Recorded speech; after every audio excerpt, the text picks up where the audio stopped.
creating a profound sense of community, a call to leadership, a call to action. Tonight's special event and broadcast are made possible by the generous financial and in-kind contributions of the Aliyah Network. Second Chance. Retrain, reclaim, renew. The ultimate vegetarian experience. Land of Kush. We are Vegan Soul. A different kind of real estate company, building conscious communities in Baltimore. Manor Ventures. It's property restoration with purpose. Jobs, home ownership, education, construction, sales, and credit. Manor Ventures at www.manorv.com. By Kevin, Bill, and the Station North Arts Cafe, Snack, and Nancy by Snack at Micah. Delicious food, gallery art, and a very special social place. Snack. Biz Funds. Red Dove Partners. Real estate and development. Pioneers of the social gradient. Thought leaders for change. System Integrity.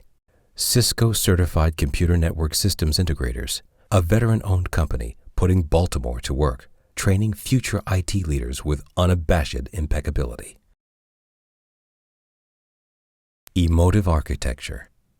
The art of design. Listen, engage, execute, complete. By Dyer Birmingham. Business Strategy, Capital Formation, and the Renegade CFO Business Finance Training Program. And by committed community leaders, activists, local entrepreneurs, stakeholders, and viewers like you. Thank you.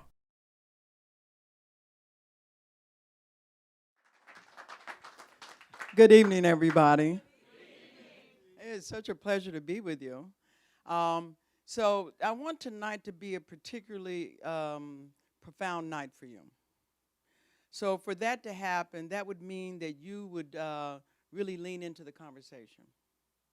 And you would really begin to consider that there's something important that's emerging on the global landscape. It isn't just that we're doing something. There are organizations all over the world that are committed to, human beings committed to a quality of life on the planet. You with me? I am committed that each of us, before we leave Mother Earth, we have had our opportunity to begin to expand who we could be for the world. I believe that there's in the validity of all human beings. And we're committed that people have a say. But creating a profound sense of community is not about people putting their mind on loudspeaker. It's a very interesting conversation. It's a conversation about communicating. Communication has people produce results. Talking does not. Saying what's on your mind is not what we want to do. What we want to do is begin to articulate our commitment. Begin to make requests around our commitment. To make promises around our commitment. Those are the only kinds of conversations that produce results. So if you're interested in producing results, clap really loud. Woo!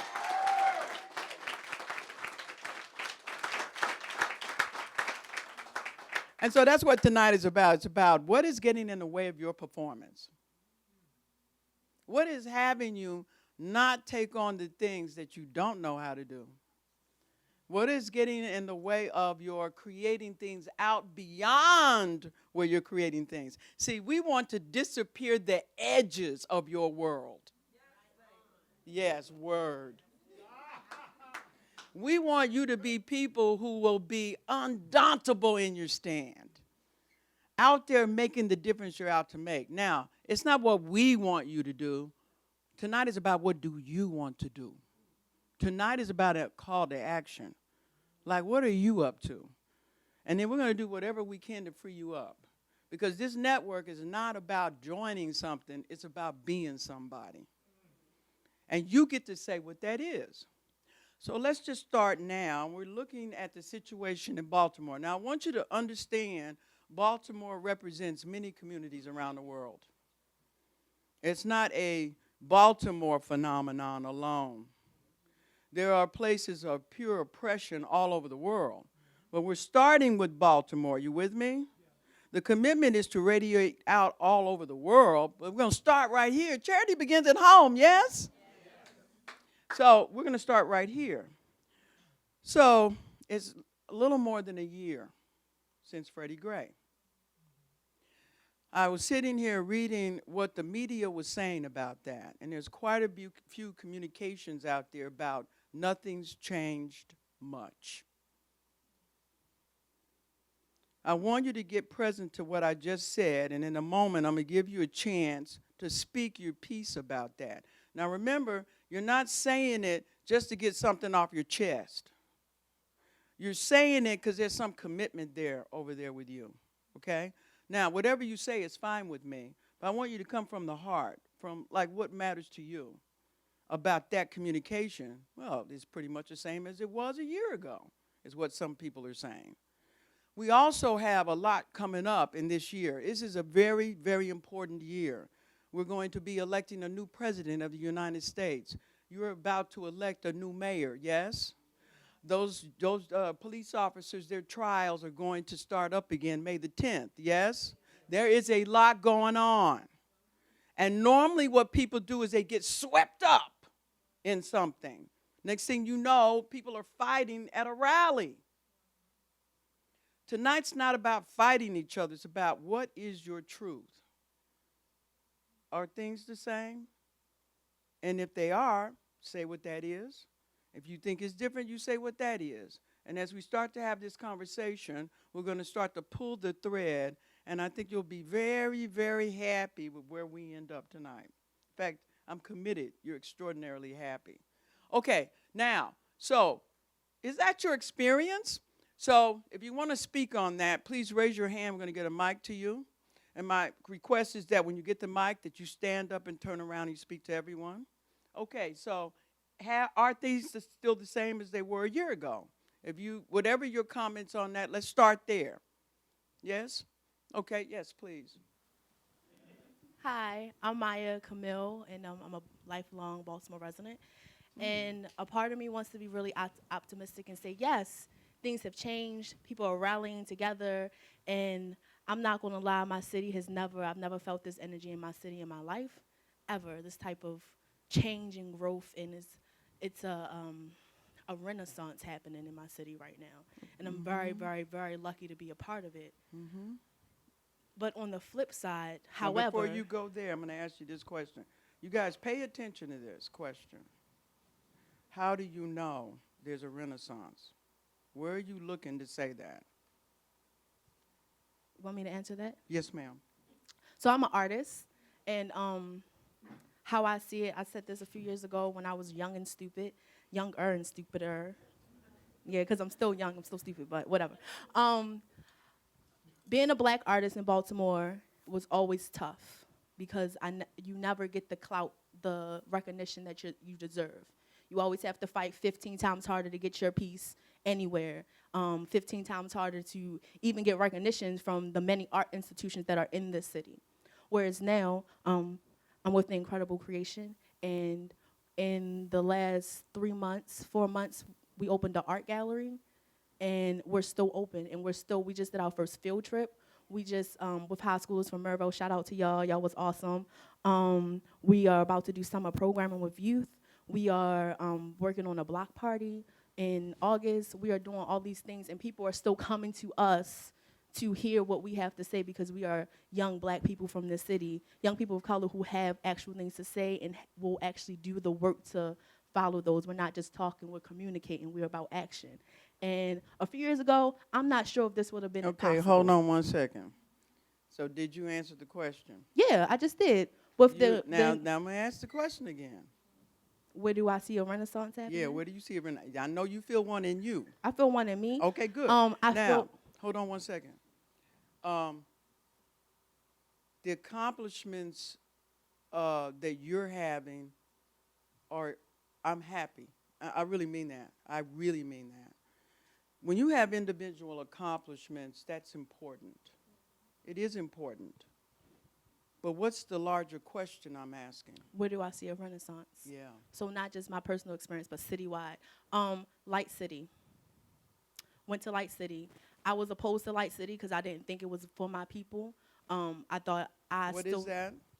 It was a art festival with lights installations all downtown in the inner harbor. It was beautiful.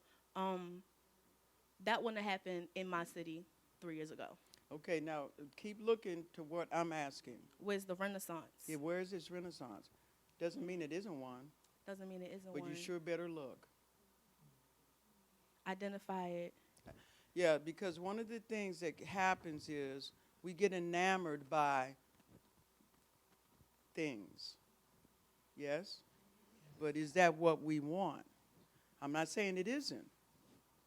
So I want you to move on to the second part of your statement and keep holding what I'm asking and see what you come up with.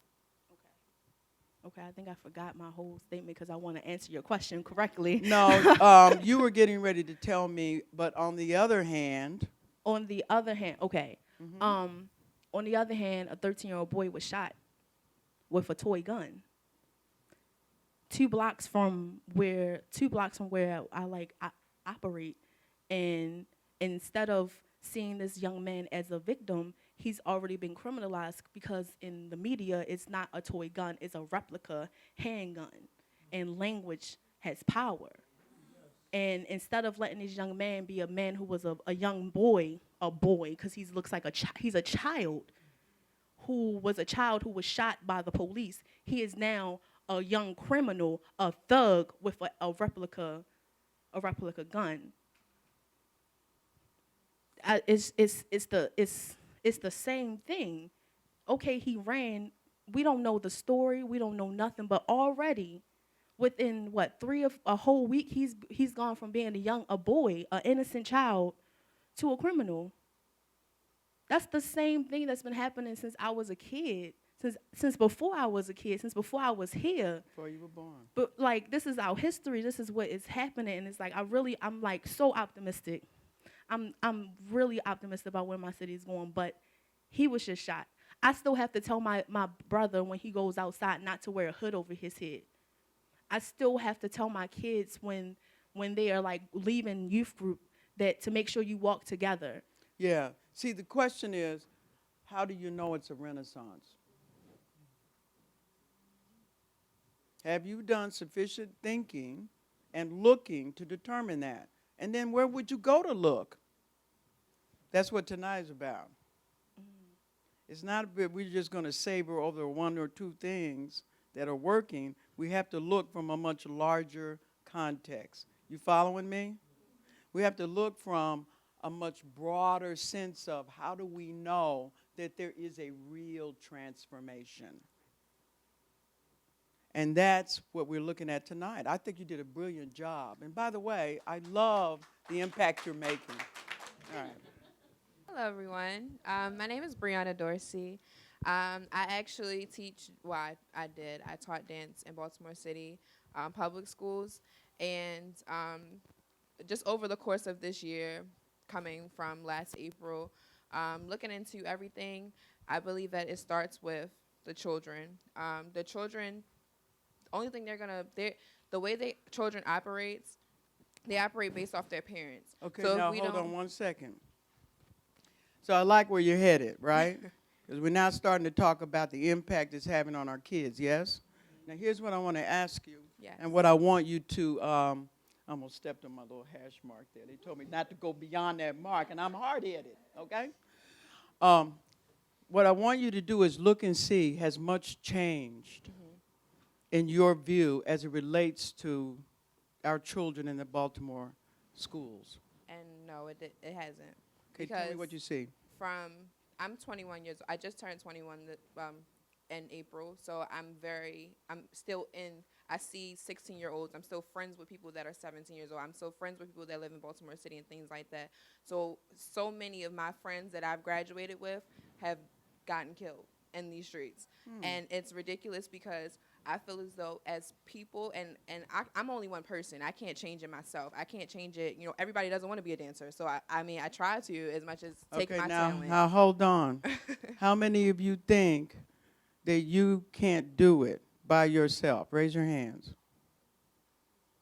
Raise your hands. Where does it start then? It starts right here with everybody. I'm pretty sure all of us in this room are educated, and we can take our talents to reach out to the community and figure out what the actual issue is. I believe that a lot of the issue is that people aren't educated on what's actually right, like what's from Yeah, right but and I'm wrong. speaking to you, Yes. right? Uh-huh. What I'm saying to you is, do you believe that you can make that kind of impact or not? Yes. All right. Mhm. You didn't say that. You said something else. I said I can't. As far as reaching out to parents, I'm not a parent. I feel like if I reach out to a parent, they're gonna look at me like, you know, you're a college junior. How are you gonna tell me how to raise my child? And that's a lot. When I taught dance, that's a lot of the things I would get from my teachers. I want from I my want the you parents. to know you the way I know you already. Mhm. You are perfectly capable of impacting it, Okay. day in and day out. You know, one of the reasons why the New York subway system started to get cleaned up is because they would not tolerate them staying dirty. Mhm. They started cleaning them up, and the minute somebody sprayed graffiti, they cleaned them up again. Till finally, it was no longer tolerable by the people. Mhm. It starts with each of us. You with me? It may look like not much, but then you start to get people around you who start doing it. Mhm. People around you start saying, we don't want this. Mhm. We want these kind of people representing us. Mhm. We want to empower our leaders.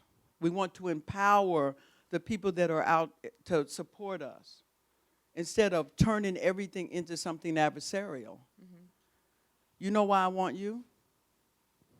Because you can stand on the shoulders of who I am Okay. and make a huge difference in the Baltimore City schools Mhm. by the example that you are. Mhm. Is there anything else you'd like to say to us? Yes. Just it. I mean, like I said, I'm 21 years old. I've seen so many people die this year, and it breaks my heart because it's like we all can make it. It's more to it than just the killings. It's going down Baltimore streets and seeing so many houses that are, you know, that nobody are in there. It's rats everywhere. You know, it's stuff that we can do as a community. Trash everywhere. Our city. We need to make our city, you know, more presentable. You know, the little light show isn't. That's only a weekend. We got to live here for the rest of our lives. So. Now, you see, the way you just spoke is the speaking of a leader. Thank you. It's very powerful.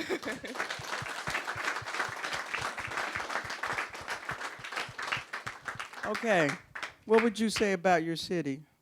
Is it changed or is it the same? I'm coming on over on this side. I'm looking at y'all. Oh, yay!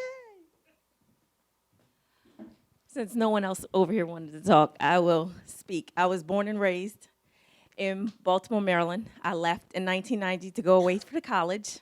I did not come. Oh, my name is Sabrina Davis. So I've been gone for 25 years. I quit my job in January to come here to start a nonprofit because, so you can imagine the call. Thank you.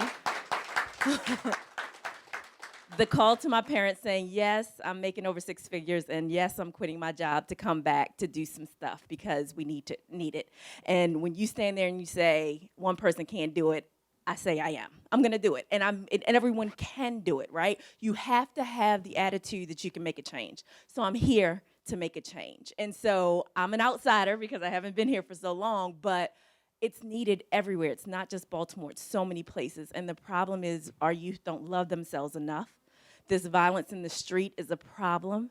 So we have to figure out systems to get us to love ourselves enough to put down the guns, to put down the drugs, to stop the drinking, and get the education that we need to take care of each other. And so So here's what's interesting. She left. A lot of people leave when the situation becomes untenable, yes? Many of us have done that. Raise your hands if at some point you just walked because the situation just didn't work for you. Any area of your life, right? You leave jobs, you know, you leave your husband, you leave your wife. You know, I'm tired of you. Later.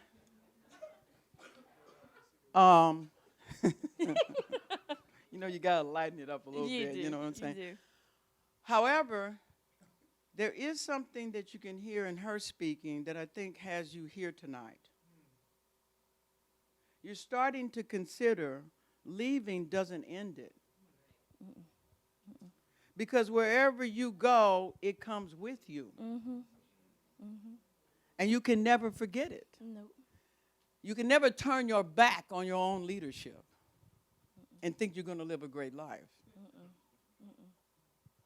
So what I'm hearing in you, and I've heard in each of you, is the capacity for real leadership. Absolutely. We all have the capacity, but the question is, will you do it? I'm committed. Right? Now, if you listen to what she's talking about, we're starting to hear the world in which leaders truck in. A leader will drop everything. It's not the right way to be. So don't listen to this like you should do that. Most people don't do it. I'm just. Okay? We're looking for the ones that is a self-expression for you. Right. That this is something that soothes your heart and transforms your life. To bring something that makes a difference, So it's not even that the leadership looks a particular way. But there is a way that leaders operate that's very distinct from people who are not interested in providing that leadership in that way. I believe what has you have that capacity is you started developing it when you left. Yeah. Right? Like this young lady over here in the Baltimore City schools, she's developing her leadership in those schools. Her skill set is expanding, right? So you want to consider that by the age of 30, the brain is formed fully. And between the time you're born and the time you're 30, your capacity for leadership needs to be expanded, and expanded so that you can express it in the world. Right. So you came back to express it in the world. I came back. Now, that doesn't mean she can't make money. Hello? I Because had to we have that don't need conversation no with my more dad, poor too. leaders, okay? That's a little tacky how I said that. Yeah, I had that. But it conversation. really is. We want to bring all kinds of breakthrough results. Results in the schools, businesses thriving. Like you want to go buy your Benz in your community.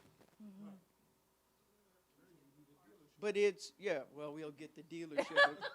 If you stay here, we'll get the dealership. But you understand what I'm saying? Leadership shows up in many, many different ways.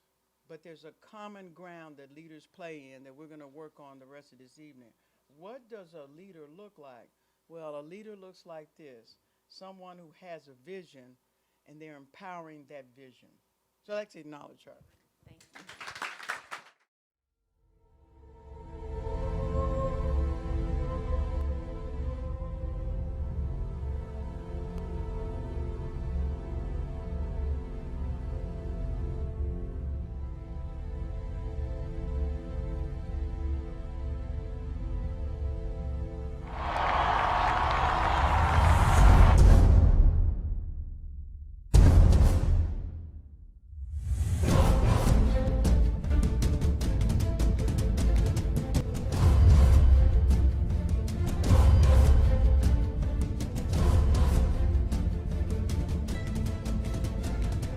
The greats think differently. The greats see differently, right? The greats have a different worldview. The greats, they approach the game in a totally different way. So I need you to do me a huge favor. I need you to think about what you're thinking about when your effort is low. Because if you can get this, you can get any success you want in life. You can have anything you want in life if you can get this. The next time you give a low effort, right? You give it 70% or 50% or 30%. I want you to think about what you're thinking about when your effort is low. So you phonied the report? I did. I falsified the report. This is former Benton Harbor police officer Andrew Collins. Were you just trying to chalk up an arrest? Basically, the start of that day, I was going to make sure I had another drug arrest. And in the end, you put an innocent guy in jail? Correct. I lost everything. My only goal was to seek him when I got home and to hurt him.